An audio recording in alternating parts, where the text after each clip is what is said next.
Assalamualaikum warahmatullahi wabarakatuh. Perkenalkan, nama saya Ferdian Saputra. Saya dari kelompok 1 akan menjelaskan sifat cahaya dan proses pembentukan bayangan. 1. Sifat cahaya. Cahaya memiliki beberapa sifat, yaitu merambat lurus, dapat dipantulkan, dapat dibiasakan, dan merupakan gelombang elektromagnetik. A. Cahaya merambat lurus. Jika lilin atau lampu dinyalakan, akan dihasilkan cahaya yang dapat menerangi tempat gelap. B. Cahaya dapat dipantulkan. Apakah kamu dapat membedakan benda-benda berdasarkan warna? Apa yang menyebabkan demikian? Cahaya memiliki sifat dapat dipantulkan jika menumpuk suatu permukaan. Bidang pemantulan yang terjadi dapat berupa pemantulan baur dan pemantulan teratur. Pemantulan baur terjadi jika cahaya dipantulkan oleh bidang yang tidak rata, seperti aspal, tembok, dan batang kayu. Pemantulan teratur terjadi jika cahaya. Hal tersebut adalah sesuai dengan hukum pemantulan cahaya yang dikemukakan oleh Cornelius. Cornelius menambahkan konsep garis normal yang merupakan garis khayal yang tegak lurus dengan bidang pantul. Garis normal berguna untuk mempermudah kamu menggambar pembentukan bayangan oleh cahaya Cornelius. 1. Sinar datang garis normal dan sinar pantul terletak pada suatu bidang datar. 2. Besar sudut datang sama dengan besar sudut pantul. Garis normal.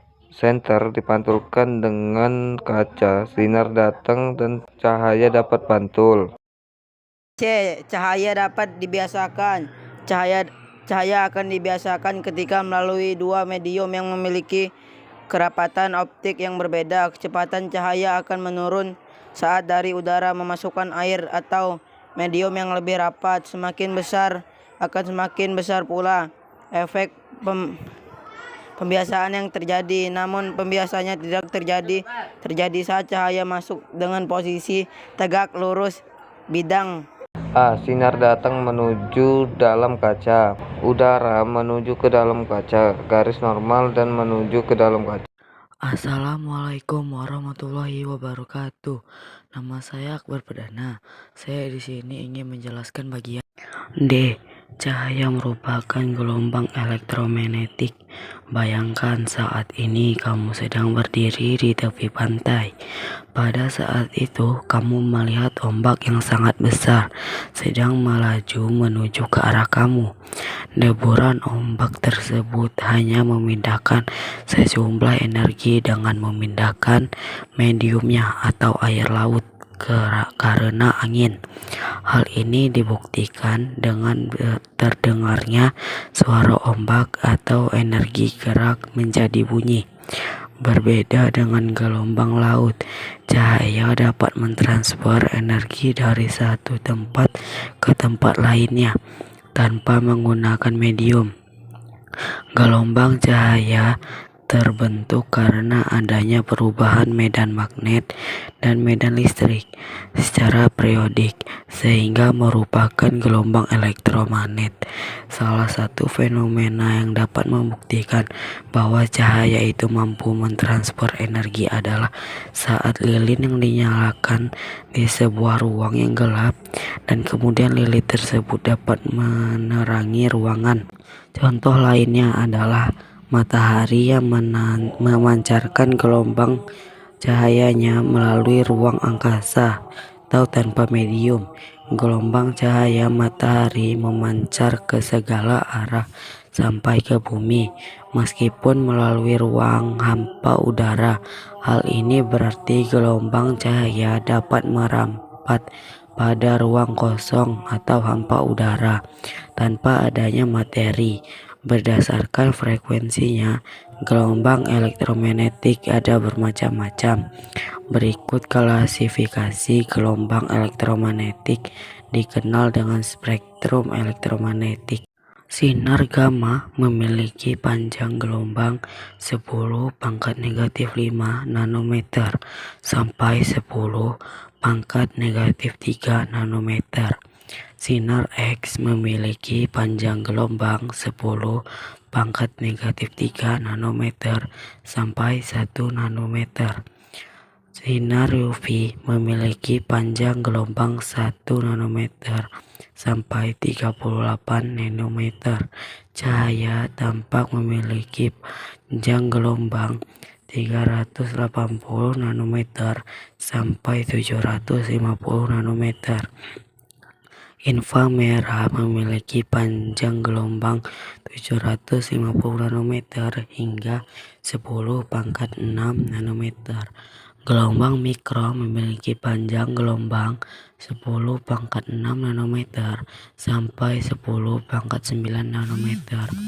Dan gelombang radio memiliki panjang gelombang 10 pangkat 9 nanometer sampai 10 pangkat 12 nanometer.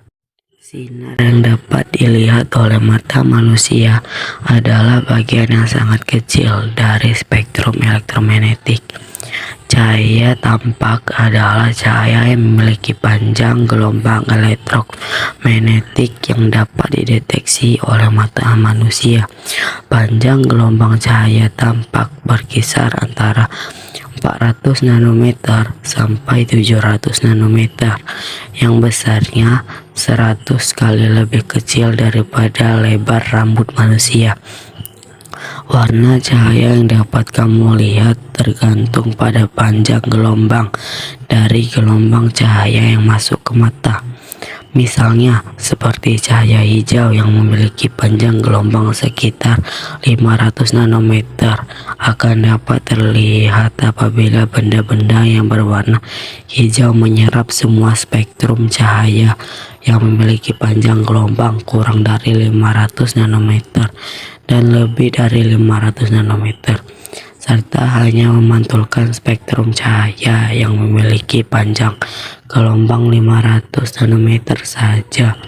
Berdasarkan penjelasan tersebut, dapat disimpulkan bahwa sebuah benda hanya akan memantulkan spektrum cahaya yang warnanya sama dengan warna permukaan benda tersebut, sehingga kita dapat menghindari dengan tepat warna-warna benda tersebut.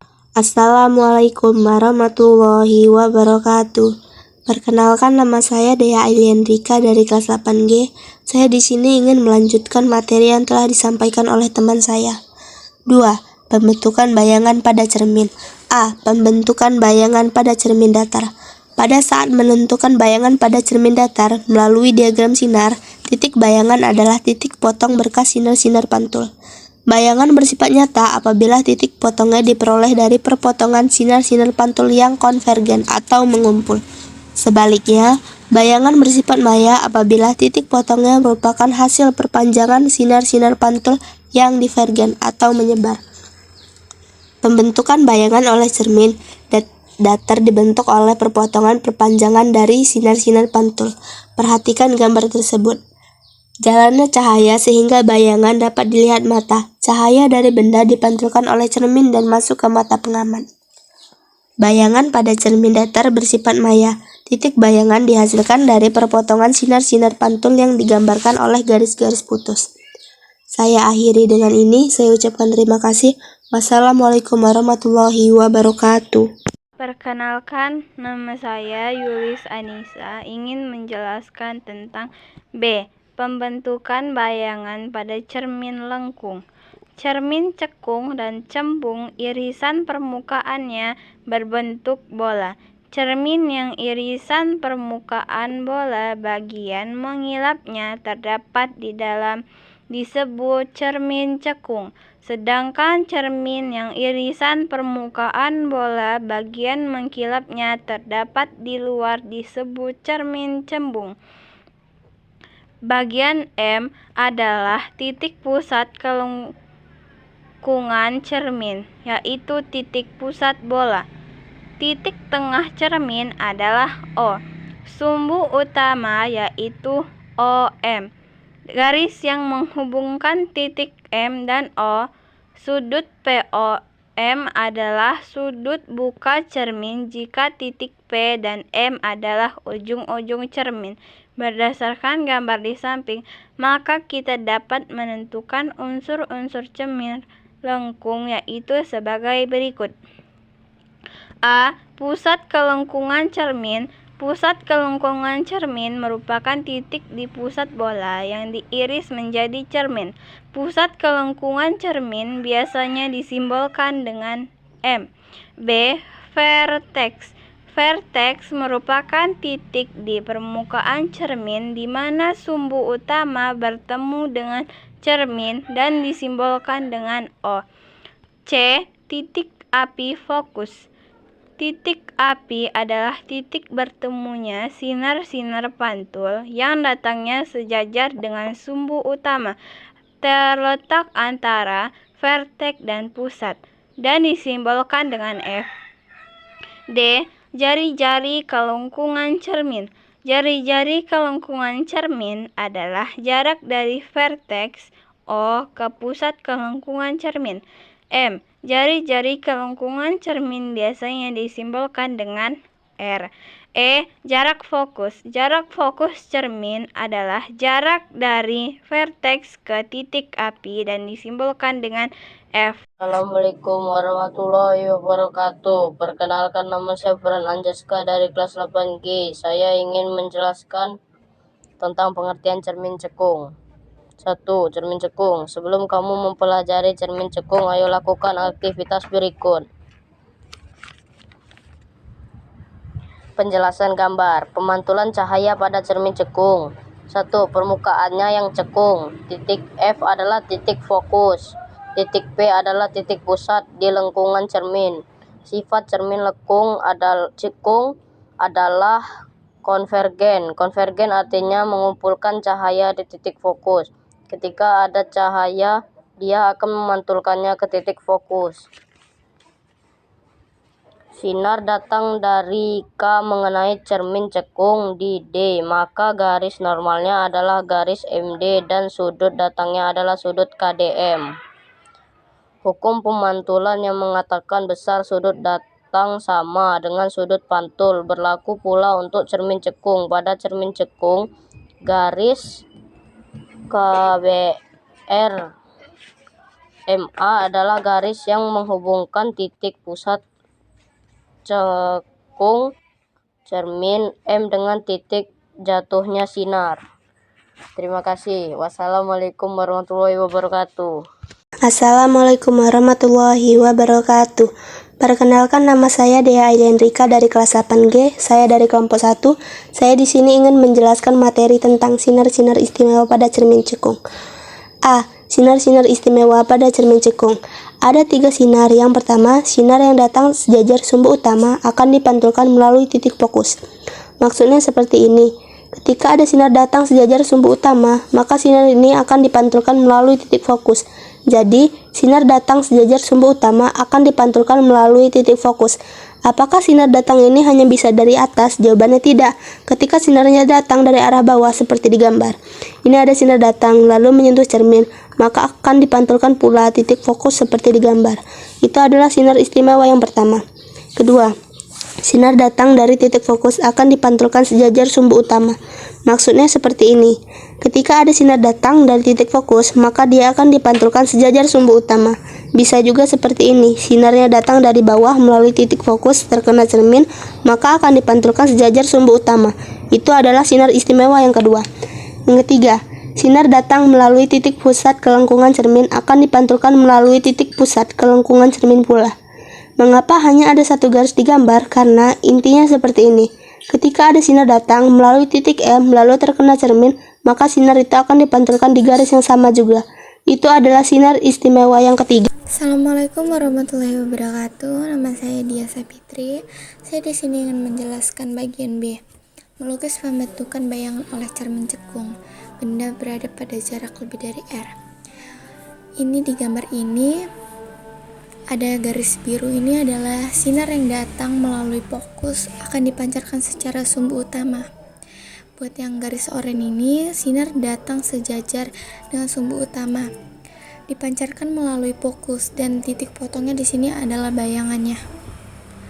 Bagaimana sifat-sifat yang terbentuk? Berdasarkan gambar tersebut, bayangan yang terbentuk bersifat nyata, terbalik, dan diperkecil. Nyata karena dia memiliki nilai positif, begitupun terbalik. Dan diperkecil ini karena bendanya yang diperkecil. Benda di titik fokus F. Ini yang di garis biru ini yang digambar. Sinar datang melalui fokus akan dikembalikan. Untuk yang garis oranye, sinar datang melalui sumbu utama, dipancarkan melalui fokus. Perpanjangannya ini tidak ada atau tak terhingga, artinya tidak terbentuk bayangan. Di manakah terletak bayangan terbentuk? Berdasarkan gambar tersebut, tidak terbentuk bayangan atau bayangan terletak di tempat yang jauh tak terhingga. Begitu guys. Terima kasih.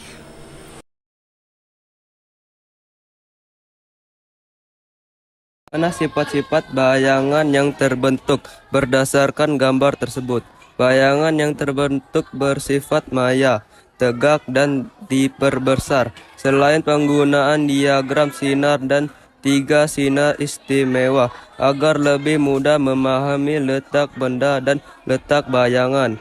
Kamu dapat memahami pembagian nomor ruang pada cermin lengkung. Dalil isbat pembagian nomor ruang pada cermin cengkuk dapat dilihat pada gambar 11.18. Diletakkan pada jarak lebih dari M. Ruang 3. Bayangan yang terbentuk akan berada pada jarak antara F dan M. Ruang 2.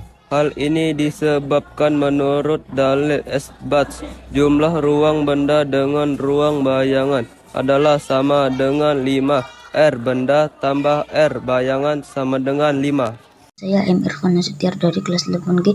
C. Persamaan cermin cekung. Persamaan cermin cekung menyatakan hubungan kuantitatif antara jarak benda ke cermin S, jarak bayangan ke cermin S, dan panjang fokus F. Selain persamaan mengetahui pembesaran bayangan yang dihasil oleh cermin cekung, rumus pembesaran pada cermin cekung.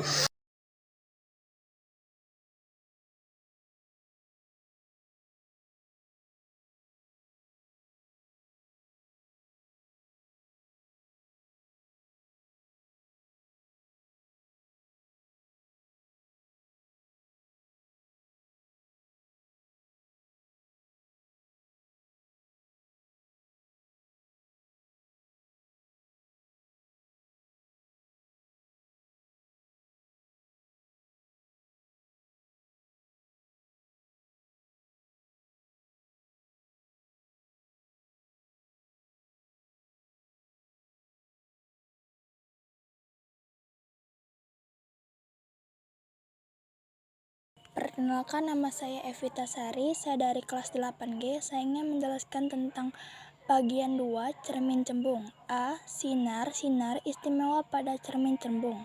Pada cermin cembung juga berlaku hukum-hukum pemantulan, yaitu besarnya sudut datang sama dengan besarnya sudut pantul, sinar istimewa, dan diagram sinar. Pada cermin cembung dapat dilihat pada tabel 11.3.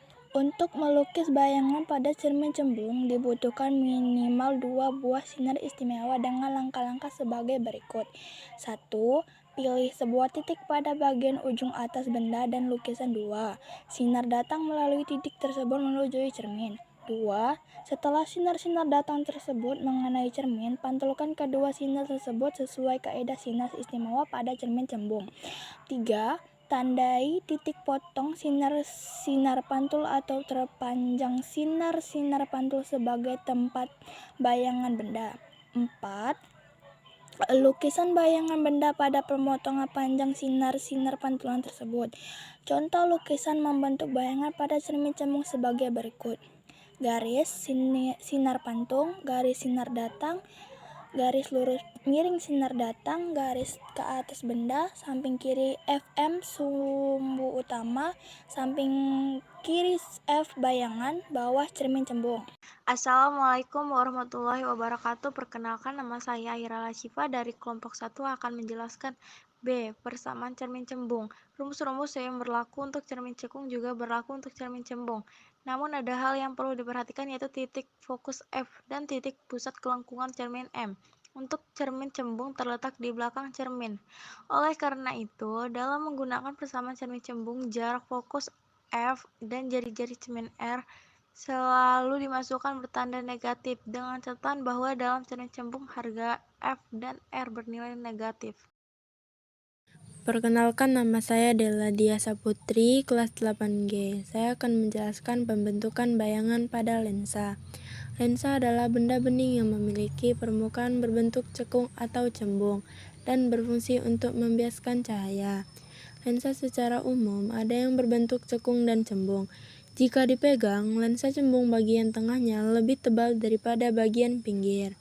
Lensa cekung, tengahnya lebih tipis daripada bagian pinggirnya. Sinar-sinar istimewa pada pembiasan cahaya oleh lensa cembung.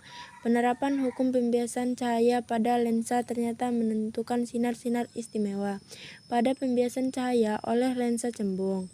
Sinar istimewa pada lensa cembung adalah: yang pertama, suatu sinar datang sejajar sumbu utama lensa akan dibiasakan menuju titik fokus aktif di belakang lensa.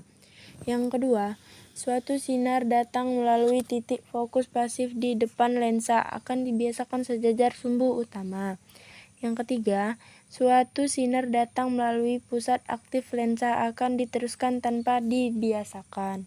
Assalamualaikum warahmatullahi wabarakatuh. Perkenalkan, nama saya Farzila Diniasari dari kelas 8G. Di sini saya akan melanjutkan materi yang telah disampaikan oleh rekan saya. B. Melukis pembentukan bayangan pada lensa cembung menggunakan diagram sinar. Bagaimana cara melukis pembentukan bayangan pada lensa? Jika sebuah benda diletakkan di depan lensa cembung, akan membentuk bayangan, seperti ditunjukkan pada gambar 11.24. Sini ada O, ada F1, F2, dan M1, M2. O adalah titik pusat dari lensa, adapun F2 adalah fokus kedua, sedangkan F1 adalah fokus untuk yang pertama. Misalkan kita taruh benda di sebelah kanan, langkahnya adalah tarik garis atau sinar datang yang sejajar dengan sumbu utama, pasti akan selalu dipantulkan melalui titik F1. Langkah kedua, tarik garis menuju titik pusat lensa menuju titik O, maka ketika ada sinar datang menuju titik pusat lensa akan diteruskan. Dan kita lihat di sini ada perpotongan. Nah, perpotongan inilah yang akan membuat terbentuknya bayangan. Di sini kita bisa lihat sifat bayangan adalah terbalik, kemudian diperkecil, dan bersifat nyata. Pembentukan bayangan pada lensa cembung membutuhkan sekurang-kurangnya 2 sinar istimewa. Sifat bayangan yang terbentuk pada lensa cembung bergantung pada posisi benda. Sinar istimewa dan ilustrasi sinar. 1. Sinar datang sejajar sumbu utama lensa seolah-olah dibiaskan berasal dari titik fokus aktif atau F di depan lensa. 2. Sinar datang seolah-olah menuju titik fokus aktif atau F di depan lensa dan akan dibiaskan sejajar sumbu utama. Dan 3. Sinar datang melalui pusat optik lensa atau O akan diteruskan tanpa dibiaskan. C. Pembiasan pada lensa cekung. Jika ketiga sinar istimewa yang berasal dari sebuah benda dilukiskan pada satu lensa, maka akan terbentuk bayangan benda seperti gambar 11.25. Di antara M1 dan F1 yang terbentuk seperti apa, kita bisa lihat di sini. Sinar datang dari sumbu utama akan dibiaskan, soal dari fokus atau F1, dan sinar datang menuju O akan diteruskan lurus, maka membentuk bayangan. Sifat bayangan yang terbentuk pada lensa cekung bergantung pada posisi benda. Sifat bayangan pada lensa cekung juga dapat ditentukan melalui bantuan diagram sinar dan sinar-sinar istimewa. Sifat-sifat benda oleh lensa cekung juga dapat ditentukan melalui dalil Edgebet seperti pada lensa cembung. Perhatikan kembali dalil Edgebet yang sudah pernah kamu pelajari sebelumnya dan perhatikan gambar 11.25. Catatan, pada lensa cekung, benda yang terletak di depan lensa akan selalu menghasilkan bayangan maya, tegak, diperkecil, dan terletak di depan lensa. D. Persamaan pada lensa. Persamaan pada lensa campungan sama dengan persamaan pada lensa. Cukup hubungi antara jarak periksi, jarak bayangan S, dan jarak benda S adalah sebagian berikut. Pada lensa campuran titik fokusi bernilai positif sama seperti pada cermin cuek, sedangkan pada lensa cuek titik fokusi bernilai negatif sama seperti pada cermin cembungan. Setiap lensa mempunyai kemampuan yang berbeda-beda dalam menggunakan atau menyebarkan sinar. Kemampuan lensa dalam menggunakan atau menyebarkan sinar tersebut kuat lensa dan memiliki satu dioptri. Kuat lensa merupakan kebaikan dari panjang fokusi. Secara menemati dapat menyatakan sebagai berikut.